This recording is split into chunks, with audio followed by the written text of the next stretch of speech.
સ્થાનિક સ્વરાજની ચૂંટણીની જાહેરાત થતાની સાથે જ સમગ્ર પંથકમાં આદર્શ આચારસંહિતાનો અમલ શરૂ થઈ ગયો છે, જેના ભાગરૂપે ગોધરા શહેરના વિવિધ વિસ્તારોમાં લગાવવામાં આવેલા સરકારી યોજનાઓનો પ્રચાર પ્રસારના બોર્ડ, બેનરો અને ભીડ ચિત્રો દૂર કરવાની કામગીરી ગોધરા નગરપાલિકાની ટીમ દ્વારા હાથ ધરવામાં આવી છે.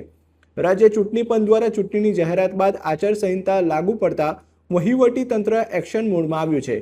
ગોધરા નગરપાલિકાના ચીફ ઓફિસરના માર્ગદર્શન હેઠળ વિવિધ ટીમો બનાવી શહેરના મુખ્ય માર્ગો, ચોક અને સરકારી સંકુલની આસપાસ કેન્દ્ર અને રાજ્ય સરકારની વિવિધ કલ્યાણકારી યોજનાઓના હોર્ડિંગ્સ, પોસ્ટર્સ અને રાજકીય નેતાઓના ફોટા ધરાવતા બેનરો તાત્કાલિક અસરથી દૂર કરી દેવામાં આવ્યા છે.